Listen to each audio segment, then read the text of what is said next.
अस्सलाम वालेकुम। अच्छा, टॉपिक का नाम है एंडोप्लाज्मिक रेटिकुलम, जो कि बहुत आसान और सिंपल सा टॉपिक है। देखो, एंडो का मतलब है इनसाइड, प्लाज्मिक का मतलब साइटोप्लाज्म, रेटिक का मतलब है नेटवर्क, क्यूलम का मतलब होता है चैनल्स। तो इनसाइड मौजूद होना नेटवर्क ऑफ चैनल्स का साइटोप्लाज्म के अंदर, इसको कहते हैं एंडोप्लाज्मिक रेटिकुलम है। ये आप देख सकते हैं कि एक दीवार है जिसका नाम न्यूक्लियर मेम्ब्रेन है। इसके साथ ये चैनल्स का एक नेटवर्क मौजूद है। इस पूरे नेटवर्क को नाम दिया जाता है ER, एंडोप्लाज्मिक रेटिकुलम, मतलब network of channels which is extended through out the cytoplasm. तो ये नेटवर्क चैनल जो आपको साइटोप्लाज्म में बिखरा हुआ, एक्सटेंड हुआ नज़र आया है, इसको ER कहते हैं। ये कॉन्टेक्टेड होता है, जुड़ा होता है न्यूक्लियर मेम्ब्रेन से, और किसकी तरफ जा रहा होता है, कंटिन्यूस होता है विद द प्लाज्मा मेम्ब्रेन। इस एक चैनल को बड़ा करके देखते हैं। ये एक चैनल है, ठीक है। ये इसका मटेरियल है, ये बाई साइटोप्लाज्म है, ये इसकी दीवार है जिसका नाम क्या है, स्फेरिकल ट्यूबुलर मेम्ब्रेन है।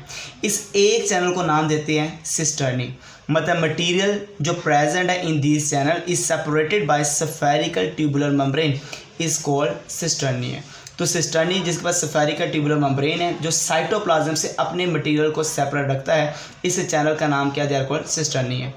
एंडोप्लाज्मिक रेटिकुलम के हमारे पास दो फॉर्म्स होते हैं मॉर्फोलॉजिकली। एक है जिसके ऊपर राइबोसोम नहीं है, एक है जिसके ऊपर राइबोसोम मौजूद है। मतलब एक स्मूथ फॉर्म है, राइबोसोम नहीं है, एक रफ फॉर्म है जिसके ऊपर राइबोसोम मौजूद होते हैं। जहाँ पे not attach with the SER, जिसके बाद राइबोसोम नहीं है, वो स्मूथ एंडोप्लाज्मिक रेटिकुलम है, और जिसके साथ राइबोसोम अटैच है उसको हम कह देंगे रफ एंडोप्लाज्मिक रेटिकुलम है। राइबोसोम होने की वजह से इसका फंक्शन क्या है, सिंथेसिस करना प्रोटीन को। तो प्रोटीन को बनाना या उसको स्टोर कर लेना या एक्सपोर्ट कर देना, ये सारी जिम्मेदारी किसके पास है, RER के पास है। स्मूथ एंडोप्लाज्मिक रेटिकुलम के 4 फंक्शन हैं। पहला फंक्शन मेटाबॉलिज्म करना लिपिड की, दूसरा फंक्शन डिटॉक्सिफिकेशन करना, हार्मफुल ड्रग जितने भी जहरीले अद्वियात हैं उसको डिटॉक्सिफाई करना। तीसरा काम ट्रांसमिशन करना, नर्व इंपल्स को एक जगह से दूसरी जगह नर्व इंपल्स को ट्रांसमिशन करना, मसल और नर्व सेल के अंदर इसी की जिम्मेदारी है। इवन ट्रांसपोर्टेशन करना मटेरियल की from one cell to another cell, तो मटेरियल की ट्रांसपोर्टेशन की जिम्मेदारी भी किसके पास है, SER के पास, स्मूथ एंडोप्लाज्मिक रेटिकुलम के पास है। ये स्मूथ एंडोप्लाज्मिक रेटिकुलम के फंक्शन आ गए, यहाँ पे RER के आगे। अगर मैं कहता हूँ ER का फंक्शन क्या है, ER का मतलब जिसमें स्मूथ एंडोप्लाज्मिक रेटिकुलम और रफ एंडोप्लाज्मिक रेटिकुलम दोनों के फंक्शन कॉमन हो, सेम हो, और वो फंक्शन दो हैं बेटा ER के।